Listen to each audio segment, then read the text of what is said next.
not like this anymore. I don't want our words to start a war. I'll take a step back so we can try to find a solution, you and I.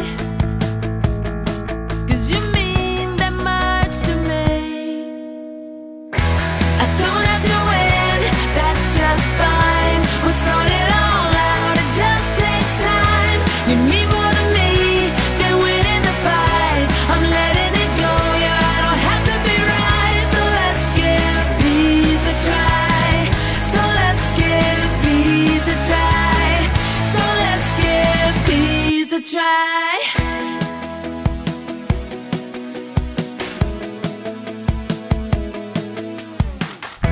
Seems like we've been down this road before.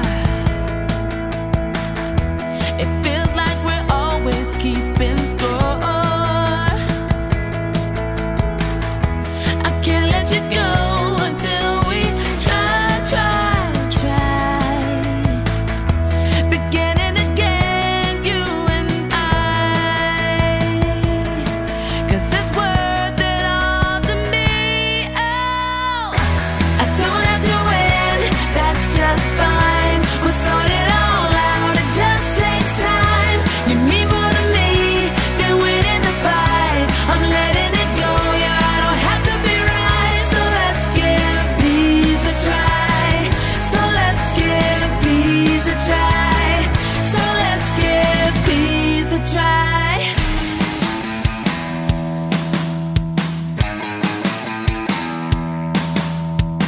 I wanna build you up, and so I'm giving in.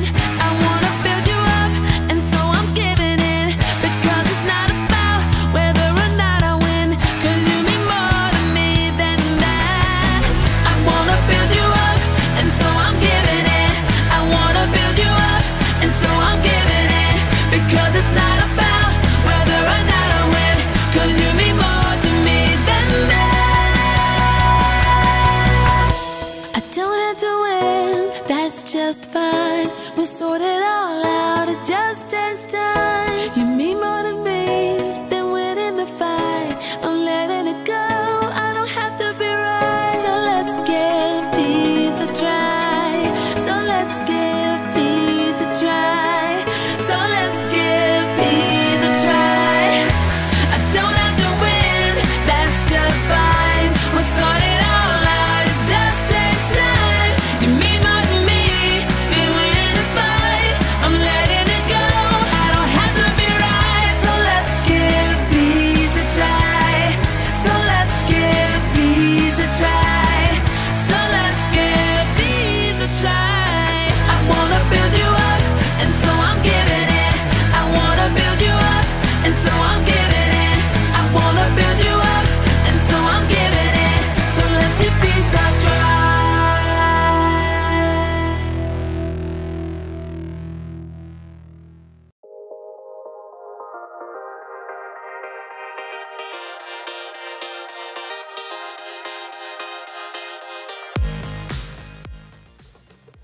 Oh, hold on just a second, and send. Hey everybody, it's me, Jacob. Sorry about that. I had to post about my favorite team. They're playing tonight, and they're gonna crush the competition. Crushed it. That's what my team's gonna do to your team. Oh yeah! Huh, excuse me just a second. What? Somebody commented on my post. Your loser team is gonna eat dirt tonight. Oh, I'll show them. I've got the perfect comeback. Oh yeah? Well, your head is filled with dirt. Boom. And post. Jacob, what are you doing? I don't know, Jacob. Maybe we should do this. But Jacob, why ever not? Because this week we're talking about peace. Peace is proving you care more about each other than winning an argument. But I don't want to make peace. I want to get even. There's only one thing that'll help me calm down and make the right choice. A can of chips. Whew. sometimes when you want to fight with someone, it's good to focus your mind on something else.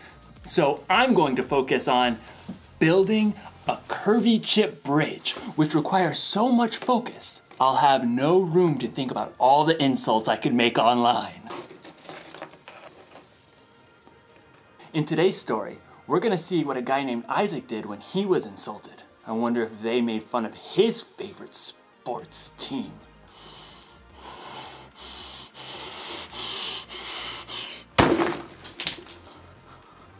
Oh, no. Guess I'm gonna need to focus a little bit more. I'd better start over. See you on the other side. The Bible. It's 66 books of history, stories, letters, and poetry that fit together to form God's one big story. The epic adventure of how He created us and loves us so much that He made a way to rescue us. As we travel through the Bible, from Genesis to Revelation, we discover people who met God and found their lives changed forever. Now, for an amazing story, inspired by the book of Genesis, chapter 26. God had chosen Abraham to follow him, and God made the same promises to Abraham's son, Isaac. I will make your children after you, as many as the stars in the sky, and I will give them all these lands. All nations on earth will be blessed because of your children. Thank you, God. The land of the Philistines where Isaac lived had experienced a period of famine, but God blessed Isaac's crops. Hey, boss, we done gathered 100 times more wheat than we planted. Excellent. 103.7 times as much, to be precise. And your flocks and herds are multiplying like rabbits. Actually, they're increasing like sheep and goats, because that's what they are. Very well, carry on. Unfortunately, the Philistines who lived nearby grew jealous of Isaac's success. They shoveled dirt into his wells, cutting off his water source. Excuse me? The king of the Philistines called for Isaac and issued a command.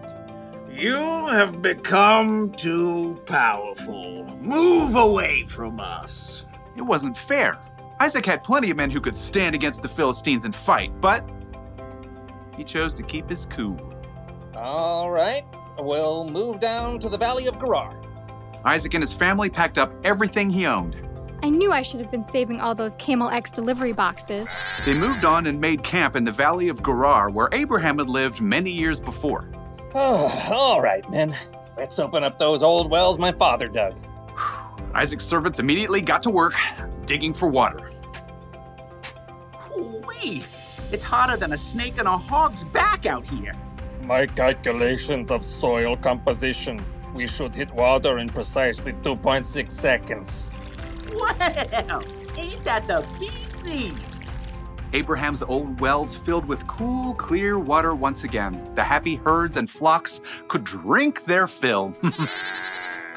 That is, until the nearby Philistine herdsmen showed up. So kind of you to open up these wells for us. Step aside, the water's ours. Isaac's servants gaped at the Philistines. You got some nerve. These wells belong to Isaac by ancestral tradition and dint of hard labor. Whatever. We're taking the well. Oh yeah? We're gonna have to fight me for it. I believe the appropriate course of action is to flee. As Isaac's servants and the Philistine herdsmen faced off, Isaac himself arrived. Easy does it, fellas. There's plenty of land in this valley for everyone. We'll move along. But we can take them. Let's go.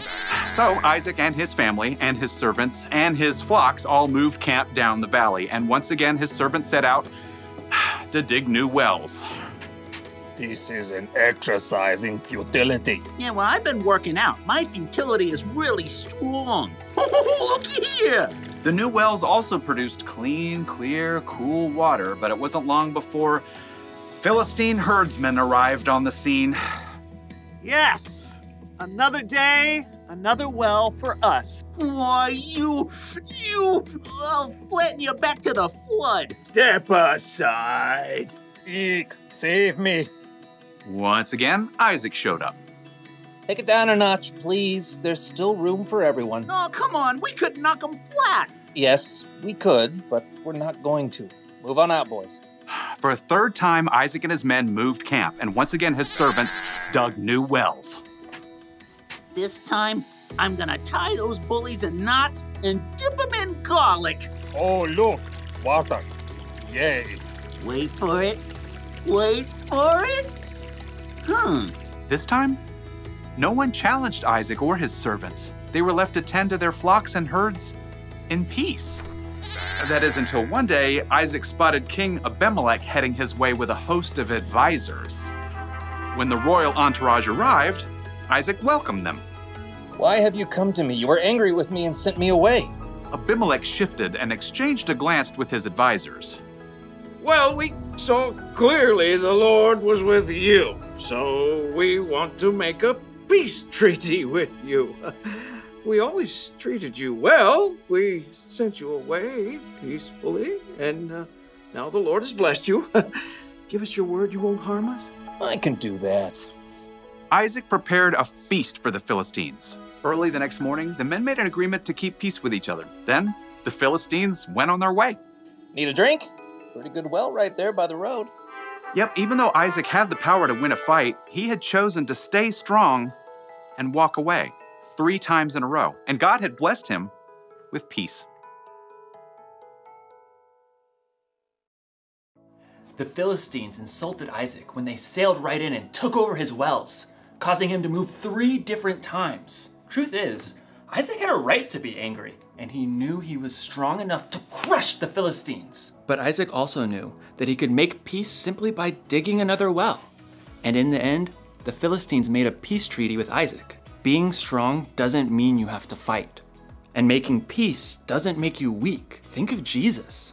He was stronger than any of us, but he allowed himself to be arrested and put to death on a cross so he could make peace with all of us once and for all. You're not weak when you make peace.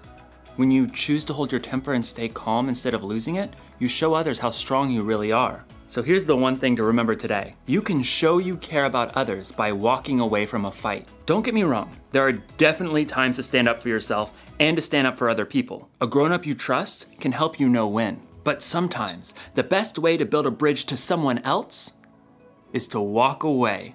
Look at this. Ta-da! Isn't it a thing of beauty? See, building this helped me just calm down a bit. I don't even care about getting revenge. I just want to enjoy the game. Go team, go! Walk away, win! Yeah! Woo? No, that doesn't feel right. That's for off the field. See you next time.